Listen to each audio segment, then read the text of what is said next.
A British tanker that Iran had detained is now on the move and leaving Iranian waters. The Stena Impero has started transmitting its location for the first time in weeks. Its owners say they'll comment further when the oil tanker reaches international waters. The Stena Impero left Iran's Bandar Abbas port, where it was taken after being seized in July. According to the Reuters news agency, the ship has set its destination as Port Rashid in the United Arab Emirates. Well, Iran's Revolutionary Guards seized the ship in the Strait of Hormuz 2 months ago. Tehran said it had violated maritime rules, but its owner says the company isn't aware of any formal charges. It was detained just weeks after British military seized an Iranian oil tanker in Gibraltar. Well, let's go live to our correspondent Zein Basravi now, who's in Tehran. Zein, what more do we know about the ship?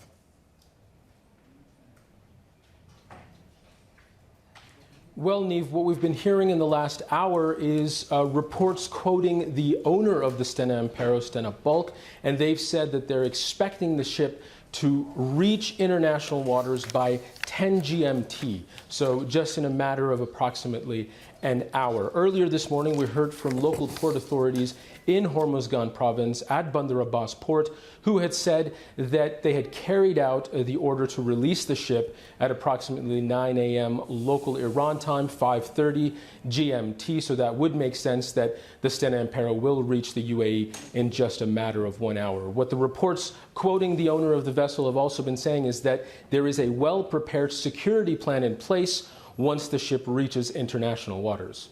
And of course, Zein, we know that the US is putting in place a maritime coalition to secure the waters of the Gulf.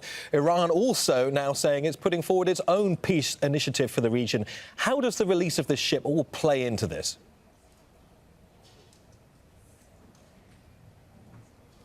Well, what we heard from the owner saying that there was a security plan in place really is just the tip of the iceberg. It scratches the surface here. There is a great deal of concern for the security of the vessel, despite Iranian assurances that they would release it. And now that it has been released, Iran made overtures by releasing early on 7 members of the crew that were non-essential on humanitarian grounds. But there is still a great deal of a lack of certainty when it comes to Iran and ships navigating this waterway. The United States, of course, after attacks earlier this year on oil tankers that they blamed on Iran, we have to say there hasn't been any evidence produced to suggest so, but the United States and its regional allies blamed oil tanker attacks on Iran earlier this year and called for an international coalition.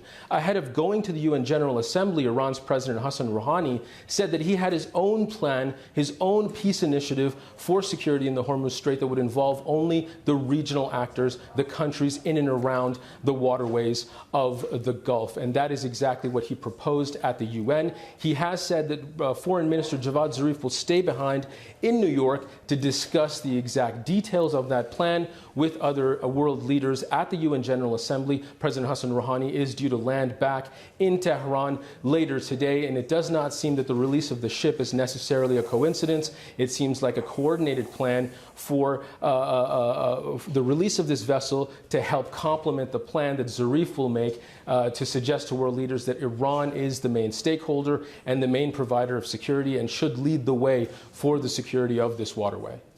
Zein, thank you very much. Zein Basravi in Tehran.